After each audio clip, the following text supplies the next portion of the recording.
with Quiche Lorraine. Hello and welcome.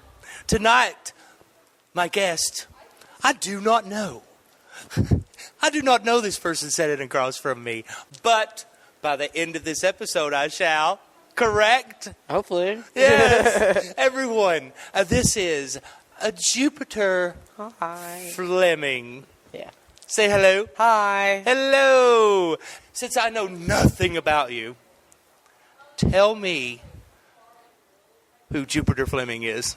Well, besides just a 26-year-old toothless trans guy that lives in Nashville, I've been doing drag since I was 18. I am now 26. As of the 13th of this month, it was 8 years in drag. I'm a former Mr. Nashville Gay Pride and a former Mr. Upper Cumberland Pride 2023. I just been doing this. I started off as a drag race fanboy, like watching it on TV and stuff. And I always knew that I wanted to do it or like have an opportunity to do it, but I'd never seen like drag kings. I don't watch the show. Yeah. Because That's fair. Really the only person I like to watch on stage is myself. That's valid. Yeah. But do they have drag? So Drag Race doesn't, like RuPaul's Drag Race, like the big televised one. Yes. Doesn't have drag kings, but Dragula, which is like the alternative I've heard option. of that one. Yeah, they do allow drag kings and AFAB performers because they've had people like me too as well. So that's a nice outlet to like, for the people that are up and coming, they're getting to see people like us. But when I was growing up, we just had Drag Race and that was it, and it was just your stereotypical run of the mill like cisgender queens, which back in the day it was all the rave. It was great. It was wonderful. Now it's become very cookie cutter. But definitely back then it was that was something that like, especially as a gay trans kid growing up in the South, like I had something to watch, like that fit what I felt inside. Like that fit like these are my kind of people. This is the route that I'm probably going in life. Like I'm probably going to be a queer surprise. But like that just kind of helped be like, you're not alone. Like, there are people like you, and they're doing art with it. So, like... Oh, that's good. I had nothing like that. Yeah. 3 television channels. Now That was it. Now today, everybody's got Drag Race, Dragula, Camp Wanakiki. You type in the word drag, and that pops up before cars do. We need to discuss your name. Your name is more than just a drag name, correct? It is, yeah. So, doing drag and getting into the drag world... kind of solidified for me that I was transgender. So I had those feelings like my whole life growing up. I was like, I don't like dresses. I don't like boobs. I don't like anything inherently like feminine or girly or anything that we like align with women. It made me violently uncomfortable. And so when I got into drag, my first drag name actually was Calvin Alexander. Ooh, I don't like that. Yeah, the more that I sat with it and the more that I did shows with it, I realized that it felt very old. I'm glad you changed it. Like, especially at 18, I felt very, like, granted, the last name Alexander, like, I feel like is very regal and very, like, I don't know why the first word to come to mind was demure, but, like, very, like, high class, high dollar, which I really enjoy, but then I realized how many Alexanders exist in this world.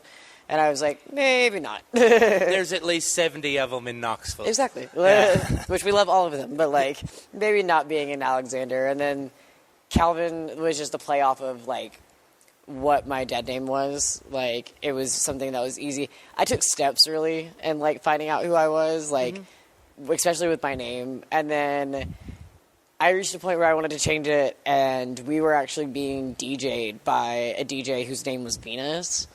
And I was like, hey, I don't want to step on toes, but, like, this is kind of what I've been thinking. This is kind of how I feel. And she was like, name yourself that. I don't care. She was like, take your name. And I was like, okay. So I took my name, and it just stuck, and no one ever called me by, like, anything outside of drag. Like, I've always been Jupiter. I've always been Jupy, Jupes, whatever.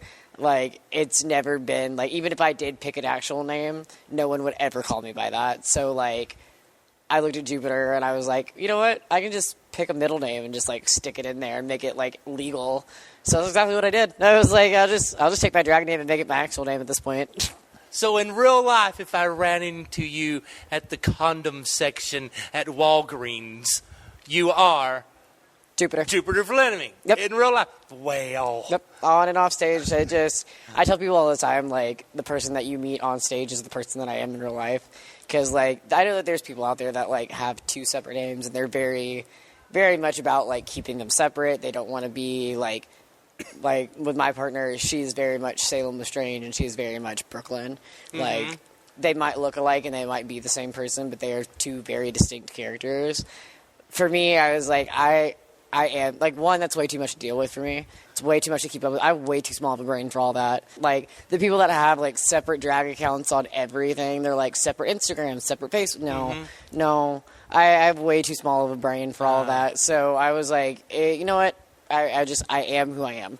Like, on and off stage, I am exactly who I am. Oh, I like that. Thank you. I might have to test you on that. Let's hang out someday. Do it. You came here from Nashville. Yes. Is Nashville your hometown? Technically, yes. Yeah. I was raised about 45 minutes south in, like, the Smyrna-Murfreesboro area. But in terms of, like, starting drag and getting into the drag realm, yeah, I started at Play Nashville when I was 18 and then ventured out from there as I started progressing and started getting older and stuff like that. Hitting 21 was the big thing because a lot of bars don't let you in unless you're 21. Yeah. So I had to wait a minute because, like, the issue between being, like, 18 to 21 is, like, you can't really get booked in a whole lot of places because it's like this bar requires you to be 21, this bar requires you to be 25. Like 25. Yeah, there's a couple bars out there that require, like, their entrance is 25 and up. Oh, do we have any like that here? I don't know. Not very many. No, we work with one guy who's like he does a bar like regularly during the week. And his limit is 25 and up, but when it comes to, like, drag shows and stuff, we've, like, worked with him and talked to him and been like, hey, like, 21 is probably, like, going to be the best because, like, you're not going to get a lot of people between 21 and 25 that, like, you're blocking out a lot of people. Yes. Like, a lot of bars don't realize when they're not 18 and up that they're losing money on people that are 18, 19, 20. Like, a lot of these people... Isn't 25 about the age that... people start getting boring and don't want to. I know it's when you can legally rent a car. I know that. Oh, I didn't know that was. You have to be 25 to, like, legally rent a car by yourself. Are you ready to perform? I am. And when we get back, I want to discuss the makeup. Yeah. I want you to explain the hamburger look you have going. Oh, the hamburger. Oh, go perform, my sweetie. Go perform.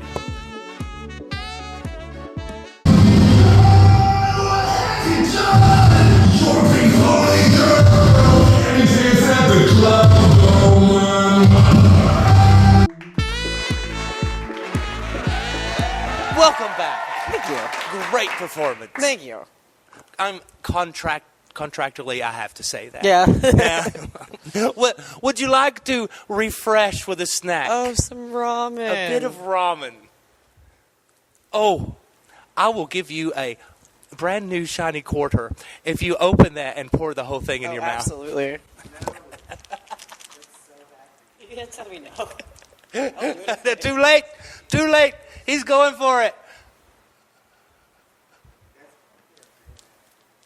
Now whistle. Try to whistle.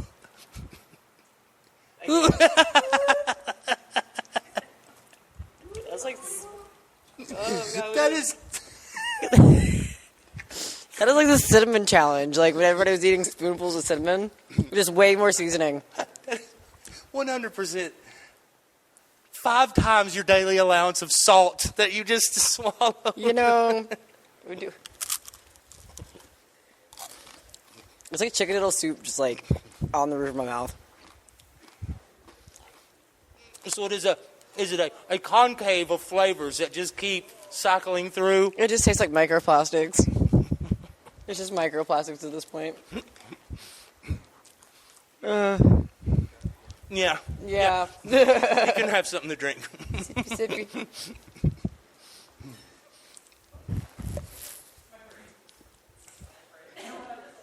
And that was really chunky. Right under there's a shelf. Oh, word. And that was chunky. It didn't come out smoothly, like, as a dust. It came out in, like, chunks. Ah, yes, after my daily bump of fucking chicken seasoning. Let us talk about your makeup choices today. Is this a common look for you?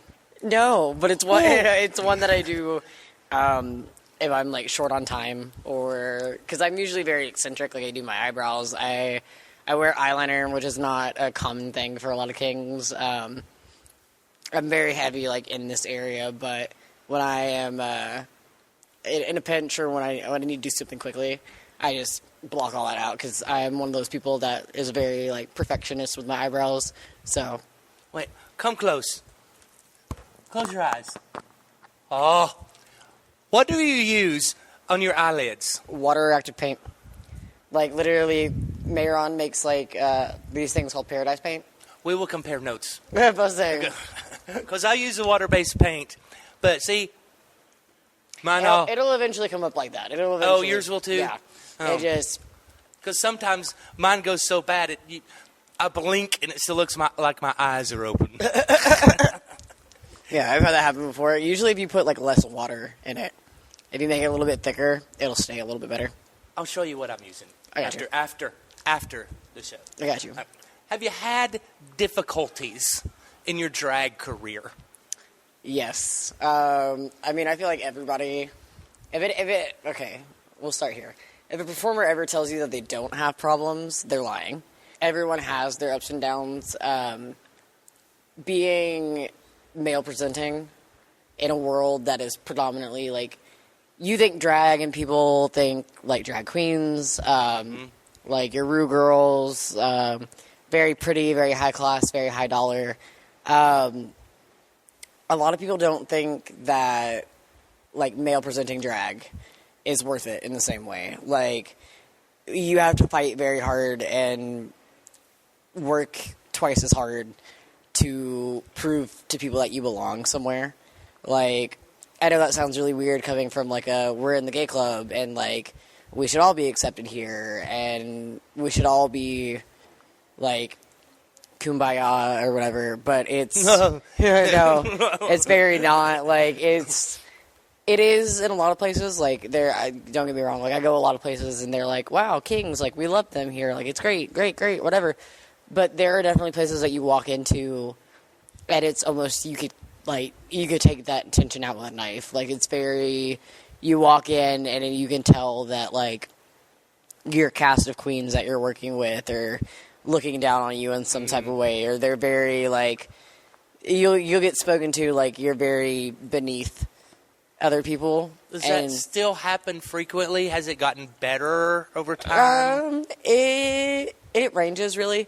When I was, like, younger and just starting out, like, it was very easy to brush me off. Just, like, one, you're a king, so, like, meh. But now that I've done a little bit of something with myself, like, becoming, like, a title holder and stuff like that, you get a little bit more recognition. It's not always the great recognition either. When you do things like get titles or, like, make big moves like that, you get a lot more people that are looking at you. And so with those looks comes a lot more opinions. And like I said, don't get me wrong, a lot of them are really good. I don't deal with a lot of, like, hatred, like, specifically, like, oh, you're a king, I hate you, rah, rah, rah. It is but you very... feel it? Yeah. But you can definitely feel it. Like, when you walk into a room and you're friends with everybody for the most part, and, like, you're a friend. And then there's always that one person that you're just like, I can't tell how you feel about me. Like, it's very much that. Like, they're not going to openly say to your face, oh, you're a drag king, I don't like you. Like, some people will. If I do not like you, you will know it. I'm the same way. Like, I'm the same exact way. Like, if I don't... I have RBF, which is resting bitch face syndrome. Like, a lot of people will look at me and they're just like, "You're mean," and I'm like, "Well, yes, but like, like you're not wrong." I'm not like, meaning to right now. I'm not like I'm just here. Like I'm just disassociating. I'm just like not paying attention. Like I'm tired. All right. Okay. I have one last thing. Yeah. A quiz. A quiz? Oh shit! I didn't study. Oh no, it's not. It's whatever. Multiple choice. First thing you see. First Ink blots. Work. Let's see how your mental state is.